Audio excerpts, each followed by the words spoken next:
Estar na casa de Deus para nós é um privilégio, né? Muitos gostariam de estar e não estão. Há muitos amigos que nos acompanham pelo rádio, nos presídios, outro em seus leitos da enfermidade, que gostariam de ter saúde para estar na casa do Senhor, mas de alguma forma não conseguiram estar. E oramos por estas vidas também, para que o Senhor dê força para elas, né? Para que elas possam ter força para vencer o desânimo, uma arma que o inimigo usa para afastar o ser humano de Deus. O diabo sabe que quando o ser humano está afastado de Deus, ele pode destruir, né? Quando nós estamos afastados de Deus, ele pode colocar investidas na nossa vida. Mas quando nós estamos perto do Senhor, nada poderá nos destruir. Porque o Senhor é a nossa proteção, o Senhor é o nosso escudo, e com Ele nós somos muito mais do que vencedores. Amém? E nessa noite eu gostaria de compartilhar uma palavra com os irmãos, que está aqui no livro de 2 Reis. Livro de 2 Reis.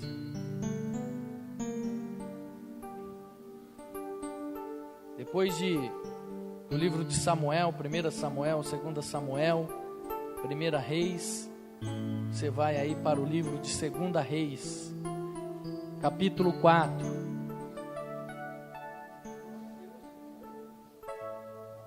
Glória a Deus. Livro de 2 Reis, capítulo 4. A palavra de Deus, todos acharam, irmãos? Achou, irmão Clodoaldo? Está na David Stein aí? Capítulo 4 do livro de 2 Reis, versículo 1 a seguir, diz assim: certa mulher das mulheres dos discípulos dos profetas clamou a Eliseu dizendo: meu marido, teu servo, morreu, e tu sabes que ele temia ao Senhor. É chegado o credor para levar meus 2 filhos para lhes serem escravos. Eliseu perguntou: o que hei de fazer? Dize-me, o que é que tens em casa? Ela respondeu: tua serva não tem nada em casa, senão uma botija de azeite. Então disse ele: pede emprestadas vasilhas a todos os teus vizinhos, vasilhas vazias, e não poucas. Então entra e fecha a porta sobre ti e sobre teus filhos, e deita o teu azeite em todas aquelas vasilhas. Põe à parte a que estiver cheia. Partiu ela, pois dele fechou a porta sobre si e sobre seus filhos. Estes lhe trouxeram as vasilhas e ela as enchia. Já cheia todas as vasilhas, disse ela a um dos filhos: chega-me aqui mais uma vasilha. E ele respondeu: não há mais vasilha alguma. E o azeite parou. Então foi ela e fez saber ao homem de Deus, e ele disse: vende o azeite e paga a tua dívida, tu e teus filhos, e viverei com o resto. Feche os teus olhos e não a Bíblia, e ore comigo. Senhor meu Deus e meu Pai, em nome de Jesus, nesta noite nós pedimos que o Senhor abençoe esta palavra na tua igreja, no coração de cada um que aqui está, que o teu povo possa entender aquilo que o Senhor está falando com cada um de nós aqui, que cada um que aqui presente está venha entender o que o Senhor está falando, que dos nossos olhos caiam todas as vendas espirituais, aquela cegueira que o inimigo colocou nos nossos olhos, caiam por terra nesta noite, em nome de Jesus. Amém. Os irmãos podem se assentar, amém? Irmãos, hoje eu gostaria de compartilhar com os irmãos essa história, uma história real, verdadeira, não é uma parábola. Isso aconteceu, é um fato real e está registrado no livro de 2 Reis, no capítulo 4. Mas hoje eu não quero compartilhar com você a história desta viúva.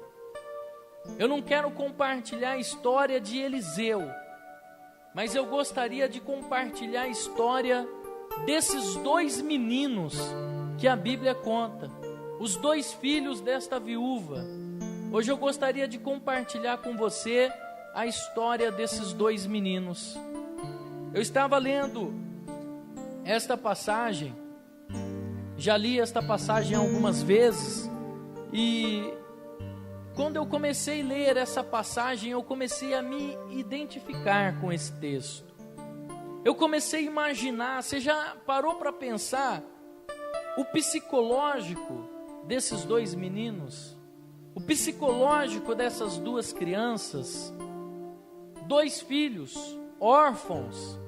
O pai havia morrido, ficou na responsabilidade da mãe, e o pai morre de uma forma repentina. Repentinamente o pai morreu. Estava tudo indo muito bem na história deles e de repente uma coisa inesperada, morre.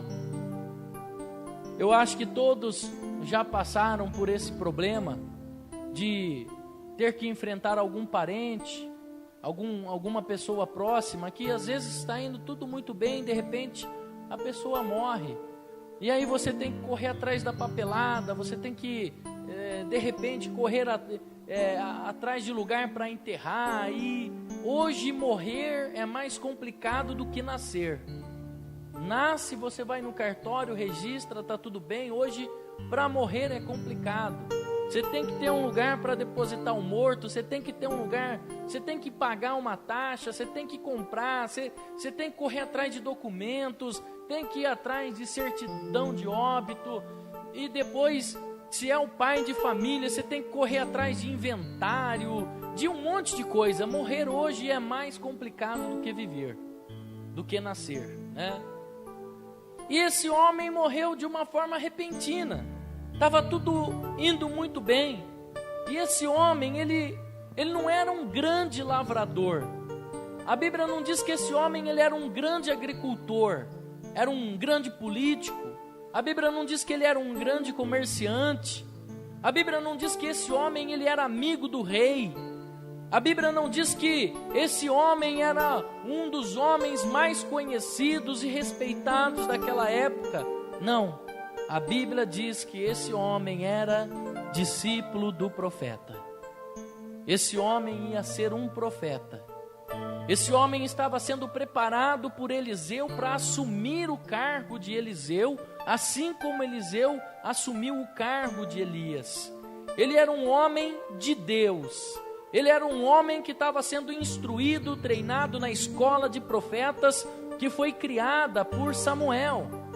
Samuel, ele criou uma escola de profetas, e nessa escola era escolhido, separado algumas pessoas para participarem dessa escola, e ali estava esse homem, que possivelmente seria o sucessor de Eliseu. Ele era discípulo dos profetas, ele era discípulo de Eliseu, como diz o capítulo 4, versículo 1, que ele era discípulo dos profetas. Ele era um homem de Deus, ele era um homem que tinha a sua vida no altar do Senhor, ele tinha uma posição no altar do Senhor, e de repente esse homem morre.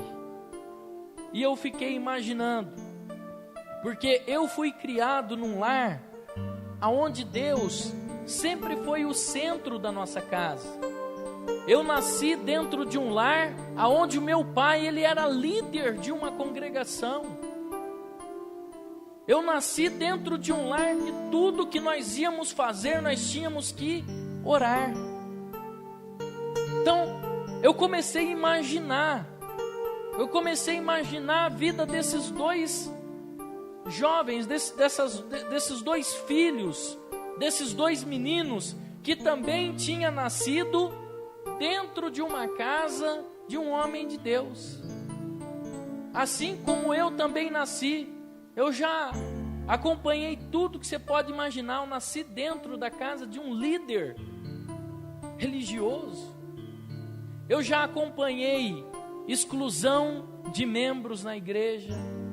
Eu já acompanhei quando fizeram o primeiro debate, se iriam liberar a televisão dentro da igreja ou não. Tudo isso eu participei. Eu vi cada coisa, eu vi cada discussão, eu vi cada coisa acontecendo, coisas que talvez você não pode nem imaginar. Eu acompanhei, vendo meu pai, que era um grande líder, participando da vida dele, dentro de um lar cristão. E às vezes eu ia com meu pai, quando ele saía fazer a obra, porque criança é assim, sempre gosta de acompanhar o pai. E eu via meu pai expulsando demônios, eu via meu pai orando por enfermos, eu via meu pai visitando pessoas no hospital. Eu acompanhei o ministério do meu pai. Quando alguém ficava doente, lá estava o meu pai. A irmã não podia ir na igreja participar da ceia, meu pai ia levar a ceia até a casa da pessoa que não podia, e eu ia. E eu vinha perguntando: pai, o que é ceia? Como que isso é preparado? Por que tem que ser feito assim? Por que o Senhor vem aqui trazer? E a gente começa a participar, porque a criança, ela começa a interagir com o pai. Ela começa a perguntar para o pai. E eu comecei a acompanhar o ministério do meu pai. Eu acompanhei, na minha infância, orações que nós íamos fazer no sítio. E quando nós estávamos orando ali no sítio, embaixo das árvores, aquela brasa de fogo se estendia por todo o chão. E às vezes quando a gente fala isso, as pessoas falam assim: não é possível um negócio desse, eu só acredito vendo. Mas eu vi com os meus olhos, eu pisei sobre aquela brasa. Eu, como criança, também peguei uma para levar embora. Eu acompanhava o meu pai quando ia nos asilos. Eu acompanhava o meu pai participando desta comunidade religiosa. Uma vez, o telefone toca de madrugada para que meu pai pudesse ir orar para uma tia minha que vinha aqui na congregação, veio aqui já algumas vezes nos visitar. Essa minha tia, ela ficou uma vez muito doente, foi se adoecendo, e ninguém sabia o que estava acontecendo com ela. Meu tio rapidamente levou ela para a Unicamp. Ela ficou internada na Unicamp, e todo dia que passava, essa mulher ia ficando pior. Chegou um dia que o médico chamou meu tio do lado e falou: olha, seu Antônio, não tem mais jeito, já vai se preparando, um plano funerário, já vai preparando a família, porque ela não vai levantar daqui. E naquela noite, no desespero, meu tio liga para o meu pai, que era o líder da comunidade. Meu pai sai de madrugada, vai até o hospital para orar pela minha tia. E quando ele começou a orar pela minha tia, eu até queria que ela estivesse aqui hoje para dar esse testemunho. Naquela noite, naquele hospital, ela vomitou uma espécie de uma cobra, e daquela cobra outras cobras saíram de dentro dela. E a minha tia testemunha disso, ela já veio aqui muitas vezes.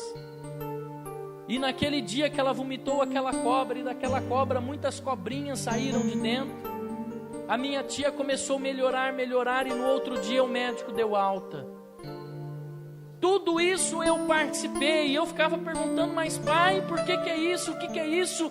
E ele vinha explicar o que era doenças espirituais, o que era doença material, o que era doença psicossomática, o que era isso, do que se tratava, abria a Bíblia, ensinava. Em casa, na nossa época, quando eu era criança, nós ouvíamos disco, lembra dos discos de vinil? era histórias bíblicas. Na casa do vizinho tocava o disco do Roberto Carlos, na nossa era histórias bíblicas, a história de Daniel, a história de Jonas. Na nossa casa não tinha gibizinhos, mas tinha a Bíblia. Desde criança nós íamos para o tabernáculo e nós tínhamos uma meta de leitura bíblica, para que todo ano pudesse se completar a leitura da Bíblia do início ao final. E tudo isso nós víamos e a gente ficava perguntando para o meu pai: mas pai, o que é isso, o que é isso? Então eu já li muitos livros, eu já acompanhei muitas coisas, porque era um lar religioso. Eu já estudei o Alcorão, já estudei maçonaria, já estudei espiritismo. Então eu sei o que é um lar religioso, o que é um lar cristão. Viver dentro de um lar onde a minha mãe também era uma mulher de oração e o meu avô, que ainda está vivo com 86 anos de idade, o patriarca da nossa família, um homem de Deus. Um homem de Deus, que nessa hora deve estar lá no sítio com o radinho ligado. O meu avô junto com a minha avó era um casal de missionários que implantou a igreja do Senhor aqui na região de Barão Geraldo. Esse casal de missionários evangelizava, levava alimentos para aqueles que precisavam. Muitos chegavam na porta deles pedindo oração, e ali estava o meu avô com oração. E eu lembro que o meu avô tinha uma perua azul, e ele ia no mercado de Barão Geraldo, fazia uma compra, enchia a perua, e ele saía levando para famílias carentes, pessoas que procuravam ajuda na porta dele. Na casa do meu avô, era uma casa de pronto-socorro. Durante a madrugada, durante os finais de semana, se batiam na porta dele, pedindo ajuda. Quando alguém estava necessitado, já falava: vai na casa do seu Orlando e da dona Lourdes, porque eles vão ajudar. Famílias que vieram de outras regiões, de outros estados, que meu avô interagiu aqui em Campinas, arrumou um emprego, cuidou da família, levou para a igreja, ensinou dentro da igreja, ensinou dentro da palavra de Deus. E nós nos sentávamos de sábado embaixo da árvore no sítio para ouvi-lo falar, para ouvi-lo pregar, para ouvi-lo nos instruir. Eu vivi num lar religioso, eu vivi num lar, meu irmão, você imagina você sendo criado dentro de uma casa aonde tudo que se faz se ora, se busca Deus. Eu morava num ambiente que o ar que nós respirávamos era o hálito de Deus. Era o hálito de Deus. Essas duas crianças, esses dois meninos também era assim. Eles viviam num lar, eles viviam numa casa aonde o pai estava sendo treinado, preparado para ser profeta. Você sabe o que é isso? O pai desses meninos estavam sendo treinados para ser um profeta, o portador da mensagem de Deus, o portador da palavra de Deus, aquele que continha as palavras vindo direta de Deus. Aquele homem estava sendo treinado para ter um contato direto com Deus. Na casa dele, ele ensinava aos filhos, ele treinava os filhos, se falava em leis, se falava em mandamentos, se falava em ensinamento, mas um dia amanhece e o homem morreu. Um dia amanhece e aquele homem está morto.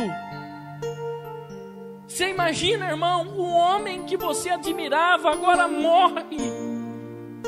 O homem que você tinha como ícone agora está morto.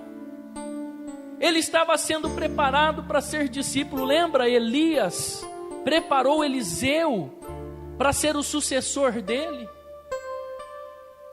Elias preparou Eliseu na sua vida para ser um sucessor, e agora Eliseu estava preparando este homem para ser profeta, mas o homem morreu. Esse homem, ele estava sendo treinado e também preparando a família para ser um profeta. Aí acontece uma coisa, o homem morre. E não é só isso que acontece. Além do homem morrer, aconteceu uma outra coisa. Veio as contas para pagar. dívidas que ficaram em abertas, dívidas que foram deixadas. Duas surpresas aquela mulher recebe, aquela família recebe: a morte do marido, a morte do pai e as dívidas que agora estão à porta batendo. E era uma questão de cultura. A mulher, ela não administrava, a mulher, ela não sabia administrar. Isso era trabalho do homem, era uma questão de cultura. A mulher naquela época, ela não é diferente de hoje. Hoje a mulher, ela administra, hoje a mulher vai no banco, paga a conta, sabe mexer no cartão de crédito. Eu sempre falo para minha esposa: faz. Eu vou empurrando, porque eu sempre falo para ela: se eu morrer, como é que você vai fazer? Então faz isso, faz aquilo. Como outros maridos também vão treinando e preparando a mulher. Sempre quando sai alguma coisa, eu vou explicar para ela o que é. Mas naquela época era diferente. A mulher não sabia administrar. A mulher não sabia ir no mercado comprar 1 quilinho de carne. E agora o marido morreu e ela se vê com dívidas para pagar, com contas para pagar. Por isso que a Bíblia sempre ensinou que a obrigação da igreja, do tabernáculo naquela época, e até nos dias de hoje com certeza de sustentar os órfãos e as viúvas. Existia uma obrigação, como existe até hoje, que a igreja tem a obrigação de cuidar dos órfãos e das viúvas. E aquela mulher se viu com as contas e os credores batendo na porta dela, dívida. E aquela mulher, ela já tinha dado tudo embora. Aquela mulher, ela já tinha mandado tudo embora. Batia você tem que pagar a conta. Talvez ela ia lá no saquinho de moedas, via o que tinha, pagava. Daqui a pouco vinha outro, ela dava o sofá, dava a geladeira, dava o fogão. Aqui na linguagem de hoje falando, todo mundo que batia naquela porta, aquela mulher ia pagando as suas dívidas, dando alguma coisa. Até as vasilhas que estavam em casa, a mulher mandava embora, para ir pagando os credores, para ir pagando a sua dívida. Aí um dia chegou um credor na porta daquela mulher, bateu na porta e ela falou: não tenho mais nada. O Chiquinho da farmácia já levou o vaso de flor que tinha, não tem mais nada. E aquele credor olha, vê os 2 filhos e tem uma ideia: então nós vamos levar os seus 2 filhos para serem escravos, até que a sua dívida seja paga. Aquele credor, ele resolve levar os 2 filhos daquela mulher, para que a dívida fosse paga, através do trabalho escravo daqueles 2 meninos. Aí você imagina, meu irmão, você morando dentro de uma casa, você morando dentro de um ambiente onde você cresceu ouvindo a palavra de Deus, você crescendo num ambiente onde você está acostumado a ver milagres, você cresce num ambiente onde você está acostumado a ver as maravilhas do Senhor sendo manifesta. Você vive num lar onde que se fala que Deus é fiel, que nós temos que ser inabaláveis, porque o Senhor sustenta, porque debaixo das asas do Senhor nós estamos seguros. Você vivendo dentro de um lar onde o seu pai senta com você e explica para você que Deus não nos deixa faltar nada, que Ele é o nosso pastor e que na nossa vida não vai faltar nada. Aí de repente a mãe reúne-se com os filhos, chama os filhos e diz assim: filhos, eu não tenho mais o que fazer. Tem um credor aí na porta, querendo levar os 2 filhos como escravo. O que hei de fazer? O que eu vou fazer com este homem que está batendo a porta, querendo levar vocês 2 como escravos? Tudo que eu tinha, todo o recurso já pagou. Aí você imagina, irmão, um olha para o outro: mano, e aí? Deus não é fiel? Deus não é maravilhoso? Ele não é o nosso pastor? Ele não é aquele que cuida de nós? Deus não é o grande? O nosso pai sempre nos ensinou isso.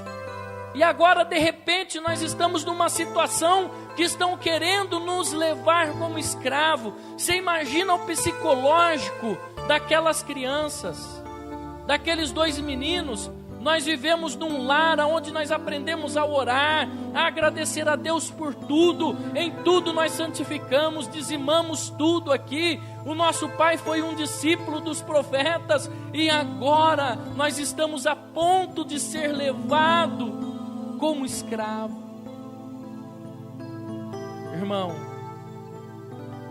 eu nunca me esqueço quando eu era pequeno e às vezes as coisas faltavam em casa e meu pai falava: vamos entrar no quarto, orar, e Deus vai prover.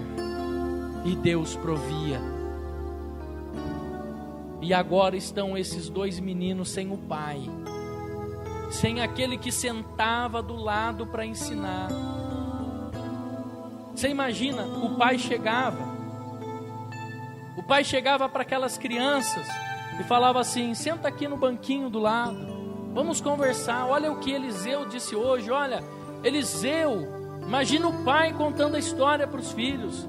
Olha, hoje Eliseu contou um caso que ele estava andando com Elias, daqui a pouco veio uma carruagem com cavalos de fogo, separou os dois, Elias subiu num rodemoinho, ele pegou a capa, ele recebeu unção dobrada. Deus vai fazer isso com a gente também. Deus vai fazer com vocês, filhos. Eu vou ser profeta, eu estou sendo treinado para ser profeta. E agora uma coisa aconteceu na vida, mudou o destino daquela família. Aquela família já não tem mais o pai que estava sendo preparado para ser profeta.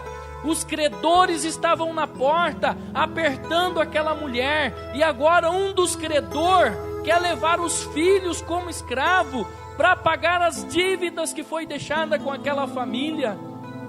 Que coisa! E aqueles meninos começaram a ficar desesperados. Imagina o psicológico deles. Quantos aqui nesta noite podem louvar a Deus pelas coisas que Deus não deixou faltar na nossa vida? Quantos aqui nesta noite podem agradecer a Deus pelo alimento que nós temos em casa, pelo meio de transporte que nos transporta, pelo teto que nos abriga?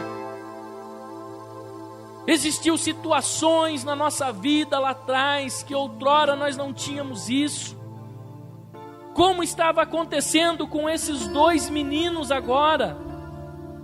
Todos os dias o pai chegava em casa e contava histórias extraordinárias que Eliseu, o profeta, contava. E o mais bonito dessa história, irmão, o que eu acho mais bonito nessa história, que aquele pai chegava e falava assim, talvez para aqueles meninos: olha, logo logo vai ser vocês, viu?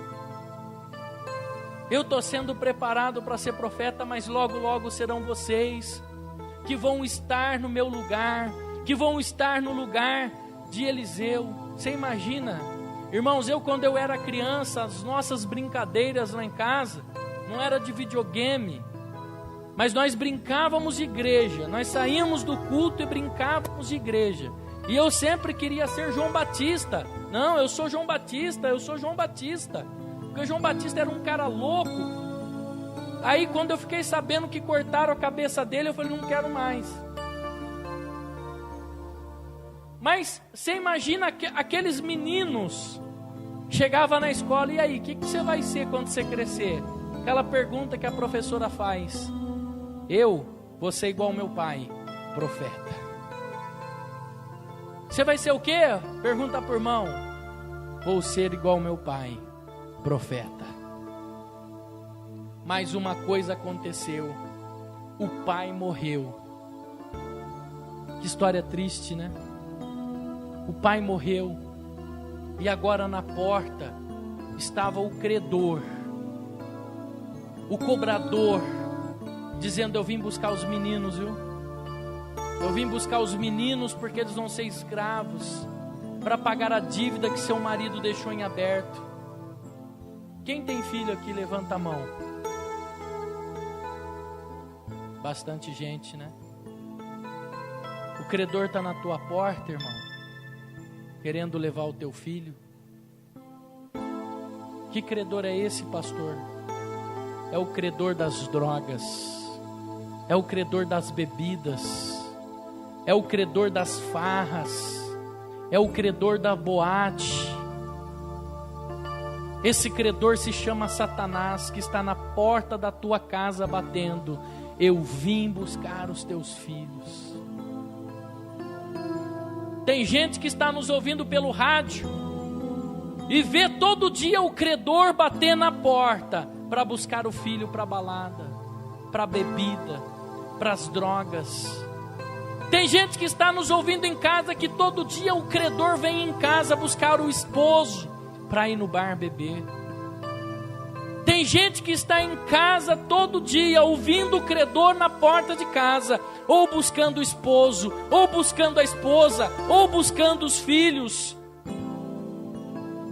A mulher sai na porta, tadinha, ela não tinha nada. E o credor fala assim: não, chama os meninos aí, que nós vamos levar eles. Aí eu viajo na história muito quando eu leio a Bíblia. Eu imagino um chegando para o outro falando assim: irmão, eu tive uma ideia. Chama a mãe lá que eu tive uma ideia. Mãe, é o seguinte, eu sou filho de profeta, eu sou filho de homem de Deus, e filho de profeta não pode ser levado como escravo. Filho de homem de Deus não pode sair daqui como escravo. Vamos falar com Eliseu, vamos falar com o homem de Deus, ele há de trazer uma solução para nós. Oh, meu irmão, levanta a sua mão nessa noite que eu quero profetizar uma coisa na sua vida. Nenhuma tragédia pode apagar o futuro que Deus está escrevendo para você. Nenhuma tragédia na tua vida pode apagar o futuro que Deus tem preparado para você. Nenhuma tragédia na nossa vida pode tirar aquilo que Deus está preparando para nós. Nada pode interromper a nossa história. Se eu tivesse no seu lugar, eu estava dando glória a Deus. Se eu tivesse no seu lugar, eu estava louvando a Deus. Deus vai salvar a tua casa, Deus vai salvar a tua família do credor. Deus vai salvar, sabe por quê? Porque ninguém pode roubar a tua família, ninguém pode roubar os teus filhos, o teu esposo, a tua esposa. Credor nenhum pode levar embora da nossa casa filho de Deus. Nós somos servos do Senhor, nós somos filhos de profeta, e nada pode tirar a bênção da nossa mão. Deixa o diabo esperando, irmão. Aquela mulher deixou aquele homem esperando, falou: espera um pouquinho, amanhã você volta, mas antes eu vou falar com uma pessoa. Deixa o diabo esperando também, e deixa ele ver o que vai acontecer com ele. Deixa ele ver o que vai acontecer com ele. Que coisa interessante. Aquela mulher chega para Eliseu. Olha só, Eliseu, capítulo 4, versículo 1. Aquela mulher clamou a Eliseu dizendo: meu marido, o teu servo Eliseu, morreu, e tu sabes que ele temia o Senhor, e agora é chegado o credor para levar os meus 2 filhos para serem escravos. Aí Eliseu faz uma pergunta para ela: o que eu vou fazer? Você tem vasilha ainda? Olha, eu dei todas que tinha para pagar as dívidas, mas eu tenho uma vasilha lá, eu tenho só um restinho. Talvez você fale assim: pastor, eu não acredito mais. Mas você tem um restinho na sua vasilha. Se você tiver um restinho ainda aí dentro, ele vai prosperar. Talvez você está aqui nessa noite criticando, duvidando de tudo que está sendo falado, mas você está aqui, significa que tem um restinho ainda aí para ser multiplicado, para ser prosperado. E Eliseu falou: tem um restinho lá ainda. O que você tem lá? pega essa vasilha, aquilo que sobrou, Deus vai fazer, Deus vai multiplicar, Deus vai fazer o azeite sair da onde não está. Aquela mulher procurou Eliseu, como você nessa noite tem procurado o Senhor aqui dentro. Talvez já levaram tudo, como levaram daquela mulher, até as vasilhas, né? Aí Eliseu falou assim para ela: o problema é seu, arruma a vasilha, dá um jeito, pega emprestado vasilhas vazias, dá um jeito, porque hoje Deus vai encher estas vasilhas novamente, hoje Deus vai multiplicar novamente. Aí eu imagino aquela mulher pegando as vasilhas vazias, batendo na porta do vizinho: ei, presta uma vasilha aí. Para que você quer vasilha, mulher? Hoje Deus vai salvar meus filhos. Mas por que você quer vasilha? Não sei, Eliseu mandou pegar, estou pegando vasilhas. Talvez muitas pessoas falavam: essa mulher está doida, louca, acha que Deus vai salvar os filhos dela com vasilhas. E pior que você me emprestou. Aí chega o marido em casa, imagina, você emprestou a vasilha para ela, ela está dando tudo embora para pagar as dívidas, você não emprestou, você deu, né? Porque tem gente que assim ainda duvida da nossa fé. Você deu, né? Você não emprestou não, você deu. Porque ela vai vender essa vasilha para pagar as dívidas. Imagina a situação daquela mulher. Aí aquela mulher entra em casa. O texto bíblico diz que ela fecha a porta com os filhos. Ela chama os meninos: vem cá. Ela chega em casa e fecha aquela porta com os filhos. Ela fecha a porta porque ela fala assim: até hoje vocês viram seu pai fazendo milagre lá fora, até hoje vocês viram um milagre acontecendo lá, mas hoje o milagre vai acontecer dessa porta para dentro. Hoje o milagre é aqui em casa, hoje o milagre vai acontecer aqui. Ninguém pode interromper a história de um filho de Deus, ninguém pode interromper a sua história. Filho de profeta não pode virar escravo. Aí chega em casa, aquela mulher ora. Olha o que diz o versículo 3. Então disse ele: vai, pede emprestadas vasilhas a todos os teus vizinhos, vasilhas vazias. E tem mais, hein? Não poucas. Então entra, fecha a porta sobre ti, sobre os seus filhos, e deita o teu azeite sobre todas aquelas vasilhas. Põe a parte a que estiver cheia. Partiu, pois, dele e fechou a porta sobre si e sobre os seus filhos. Estes lhe chegaram as vasilhas e ela as enchia. Aí o versículo 6 diz assim: cheia todas as vasilhas, disse ela a um dos filhos: chega-me aqui mais uma. Mas ele respondeu: não há mais vasilha alguma. E o azeite parou. Aquela mulher chegou em casa e começou a colocar azeite nas vasilhas, e o azeite não acabava mais. Ela pegou a sua vasilha de azeite e começou a encher as vasilhas vazias, e o azeite não acabava mais. O azeite não parava mais, começou a encher as vasilhas. Aí a mulher volta para o profeta. Aí o profeta: pô, mas não é possível, será? Porque toda profecia nenhuma falhou agora, será que vai falhar essa? Aí a mulher chega para o profeta e fala assim: Eliseu, o que é, mulher? Não deu certo? A mulher: deu. É que agora eu estou com um monte de azeite lá, azeite no quintal, dentro de casa. Sabe, a gente está pulando tanto azeite que tem lá dentro. O que eu vou fazer com todos estes azeites? E o azeite naquela época, meu irmão, era muito valioso.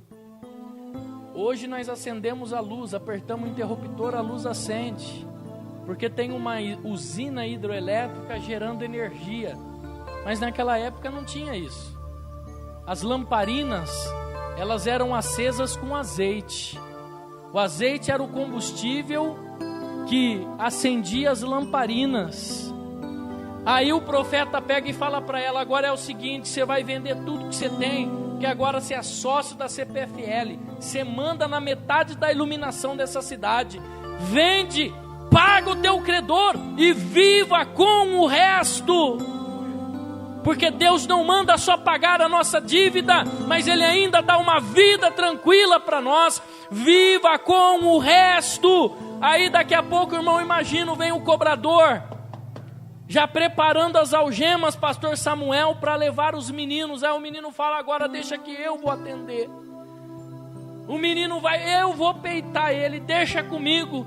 Aí o menino chega lá, abre a porta, tá o credor: e aí, menino, vamos comigo? Vamos não. Espera aí, a minha mãe vai pagar o senhor quer o quê? Em dólar, em euro, em azeite? O que o senhor quer? Mas nós temos o dinheiro para pagar, porque o profeta disse, e ele prosperou o azeite das botijas. Nós não devemos mais nada para o senhor não, seu moço. Sabe por quê? Porque nós somos filhos de profeta. Nós cremos num Deus que tudo pode. Nós cremos num Deus que está no controle de todas as coisas. Imagina, meu irmão, a alegria, a felicidade daqueles meninos em receber a bênção de pagar a dívida, de não precisar ser levado mais como credor. Aí eu imagino aquela mulher indo num depósito de material de construção, pastor, comprando telha, tijolo, fazendo um puxadinho na frente, colocou uma placa na porta de casa, loja de azeite. Tá no texto isso, pastor? Tá. Olha só, versículo 7 diz assim: então foi ela e fez saber o homem de Deus, e ele disse: vai, vende o azeite e paga a tua dívida, e tu e teus filhos vivei com o resto. De viúva virou comerciante de azeite. É isso que Deus faz na nossa vida. E tem mais, irmão, não era azeite de última qualidade não, era azeite dos céus. Era o melhor azeite que aquela mulher tinha. O melhor azeite da região estava sobre o poder dela, estava com aquela mulher. Nenhuma tragédia na sua vida vai interromper a história que Deus tem na sua vida. Nada pode interromper o que Deus está escrevendo, nenhum credor. Deus está chamando você para encher a sua vasilha. Nessa noite Deus vai encher a sua vasilha com um azeite, e o azeite que nós temos hoje é o Espírito Santo de Deus. Eu convido a igreja nesta noite a ficar em pé.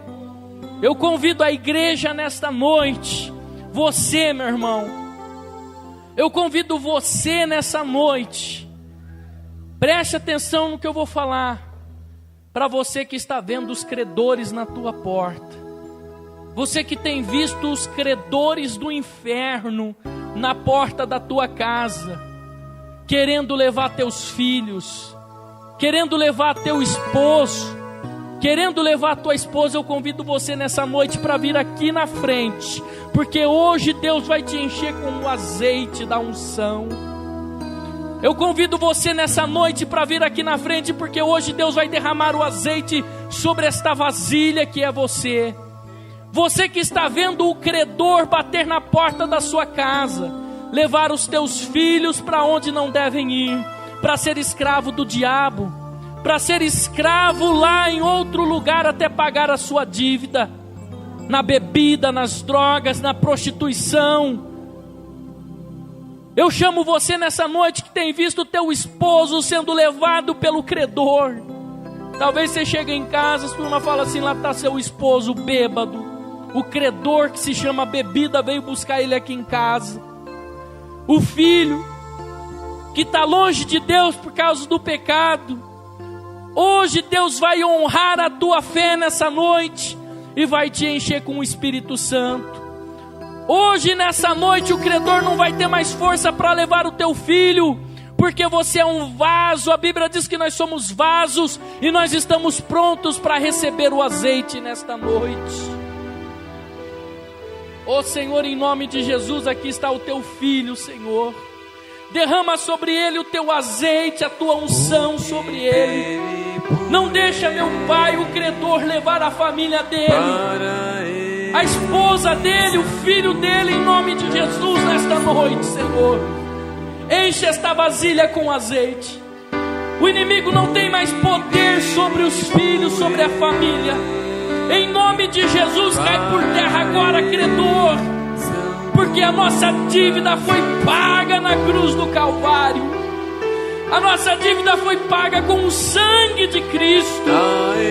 Em nome de Jesus, nesta noite, Senhor, abençoa. Derrama a tua unção, meu Pai, sobre a tua filha nesta noite, meu Pai. Encha ela com o teu azeite. Nesta noite, encha ela com a tua unção, com a tua graça. Nós não aceitamos que o credor venha levar a família dela. Nós não aceitamos que o credor venha levar a casa dela. Oh Senhor, em nome de Jesus, a dívida já foi paga na cruz do Calvário. Então, em nome de Jesus, abençoe a casa, abençoe a família dela. Em nome de Jesus, Senhor, coloca sobre ela a tua unção. Não deixa o demônio levar o esposo.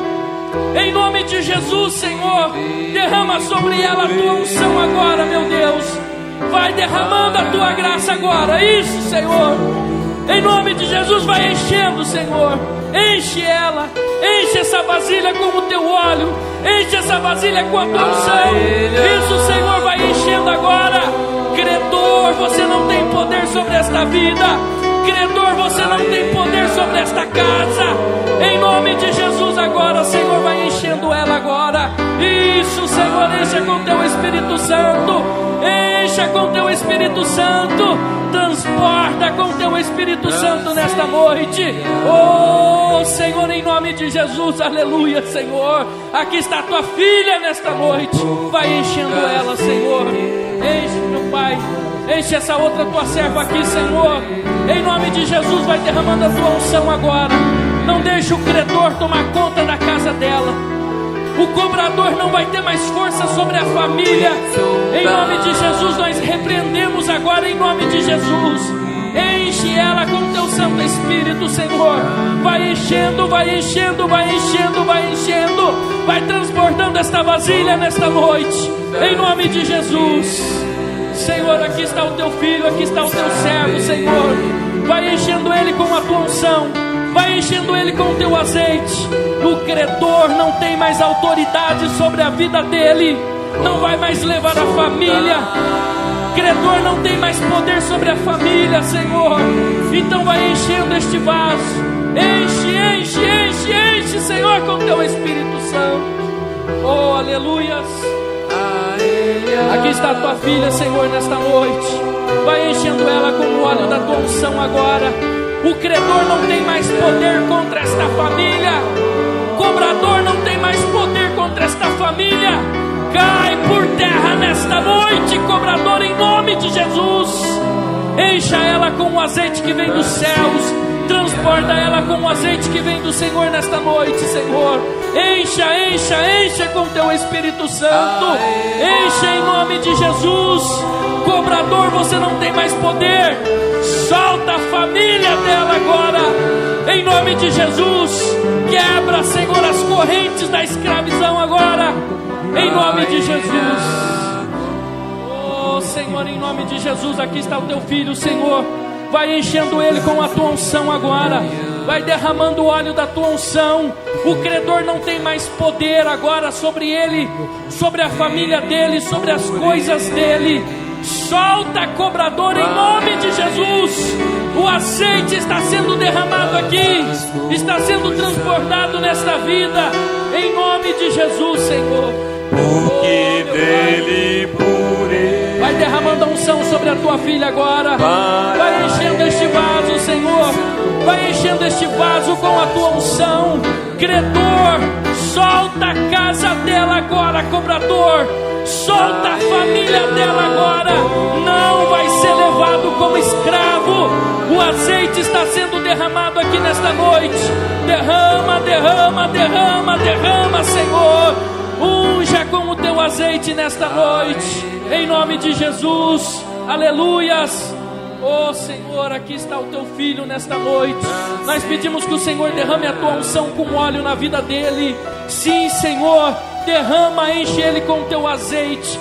que todo cobrador, que todo credor nesta noite venha soltar a vida dele, em nome de Jesus. Credor, solta ele, abençoa ele, derrama a tua unção na vida deste moço, Senhor. Continue capacitando e chamando para o teu ministério, em nome de Jesus, em nome de Jesus. Aleluia, Senhor.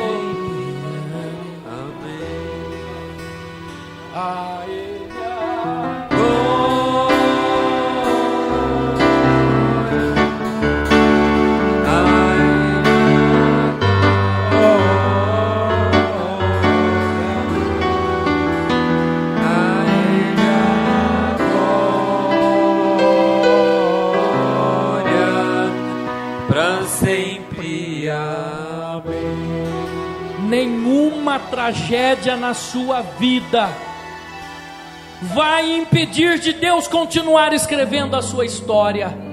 Eu profetizo isso na tua vida, irmão Domingos. Nenhuma tragédia na tua vida vai impedir de Deus continuar escrevendo a tua história. A história é tua, meu irmão. O inimigo não pode apagar, porque está sendo escrito com a caneta de Deus. Oh Senhor, alcança o filho dele, meu Pai. Alcança o filho do irmão Domingues nesta noite. O Senhor é onipresente, está em todos os lugares. Alcança ele naquela casa. Alcança aquele jovem. O credor tem batido naquela porta para levar ele, Senhor. Mas em nome de Jesus, essa dívida já está sendo paga. Oh meu Pai, o credor tentou levar ele, porque aquele jovem tentou o suicídio, mas não conseguiu. Em nome de Jesus, meu Pai, acampa-se com os teus anjos ao redor daquela casa. E nesta noite este cobrador está caindo por terra. Em nome de Jesus.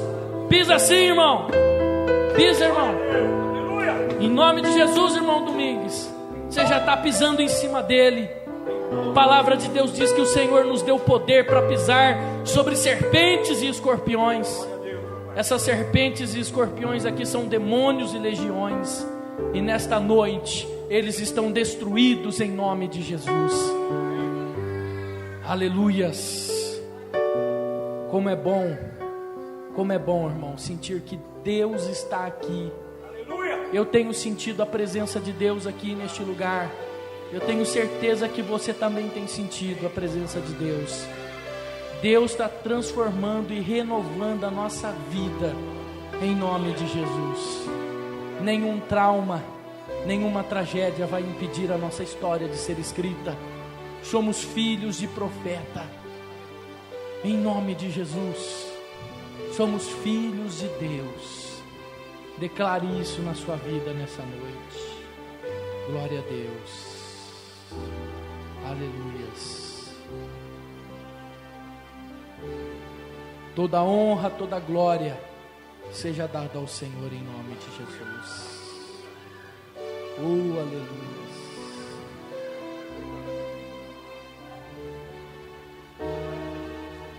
Pastor Samuel, estou sentindo aqui da gente cantar aquele louvor, Eu Navegarei.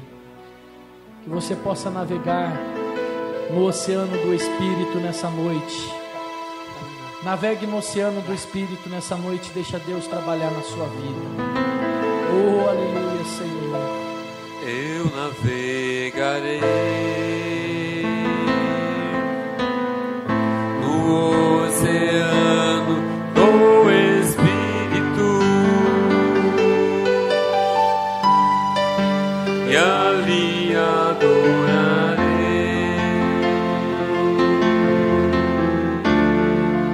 ao Deus do meu amor.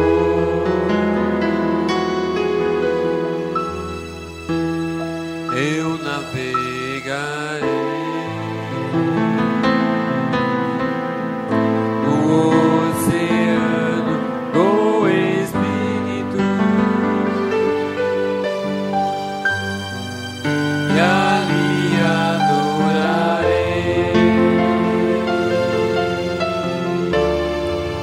ao Deus do meu amor. Espírito, Espírito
Aleluias, glória a Deus. Como é bom sentir a presença de Deus. Eu sinto a presença de Deus aqui nesta noite.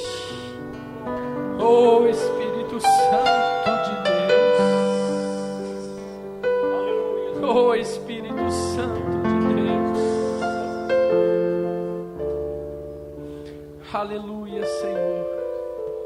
Glória a Deus, aleluias. Glória a Deus. Aleluias. Irmão, antes de nós encerrarmos este culto, deixa eu dar um recado aqui muito importante para você. Esse ano nós trabalhamos muito com cesta básica, com alimentos, porque nós temos um ministério que não é só aqui na igreja, que é no rádio também. Muita gente que nós vamos visitar e às vezes a gente vai orar e a pessoa não tem nada em casa. E a gente não pode simplesmente falar, irmão, estou orando por você. Nós temos que ajudar. Como o profeta ajudou aquela mulher. Então, Deus tem colocado no meu coração aqui para a gente continuar com esse trabalho. E eu fiz uma lista aqui de alimentos. Nós vamos arrecadar alimento. Vamos continuar arrecadando. Nós fazemos esse trabalho lá no Parque Jambeiro. E nós vamos fazer aqui no Jardim Aurélia também. Nós somos uma comunidade pequena. Nós somos uma igreja pequena. A gente não consegue ajudar todos que a gente quer. A igreja do Jambeiro também é uma igreja bem pequena. E a gente não consegue ajudar todo mundo que a gente quer. Mas se a gente se unir, a gente vai conseguir fazer grandes coisas. E nós temos ajudado sim também alguns irmãos da igreja que têm nos procurado. E é claro, deixo em aberto também para qualquer irmão da igreja que estiver passando por dificuldade, procure eu ou a irmã Adriana. O que você conversa com a gente fica entre nós, ninguém precisa ficar sabendo. Mas além dos irmãos da igreja, nós temos um trabalho na rua que nós fazemos. Então, nós vamos voltar a montar as cestas básicas. Nós temos feito isso no Jambeiro, nós vamos fazer esse trabalho aqui também. Então você que Deus te abençoou, não tem faltado nada na sua casa. Nós fizemos uma lista de alimentos aqui. Eu vou deixar essa lista lá em cima da mesa, da mesinha. E você que queira fazer uma doação, por exemplo, de arroz, você vai escrever o seu nome aqui. Eu sei que você já vai trazer o arroz. E assim, cada um preenche uma lacuna aqui e a gente monta a cesta básica para as pessoas que estão necessitadas. Então, não tem dia para trazer, mas você pode ir trazendo sucessivamente quando você puder. Eu vou pedir para o irmão Sodré colocar lá em cima da mesa. Então você que queira depois no final ajudar com algum alimento para a gente montar as cestas básicas que nós temos feito. Nós vamos estar montando a cesta básica aí e está sendo muito bem empregada. Nós temos uma irmã do rádio que sempre nos ajuda, que é a irmã Neide, o filho dela, que sempre tem doado cesta básica para a gente também, tem sido muito bem direcionada, né? Irmãos, antes da gente encerrar, eu quero dizer também, irmão Daniel, baixa só um pouquinho, que nós temos um lanche ali atrás, um refrigerante. Então antes de você ir embora, tenha uma confraternização com o seu irmão, cumprimente o seu irmão, não saia da igreja, amém, vira as costas e vai embora. Cumprimente seu irmão nessa noite, amém? Nós somos uma família, nós somos a família de Deus. Então estenda a sua mão aqui para frente, para nós encerrarmos este culto, que você possa ir embora para sua casa, abençoado, mais leve, sabendo que a sua dívida foi paga com sangue na cruz do Calvário. O seu credor não tem mais força, não tem mais poder.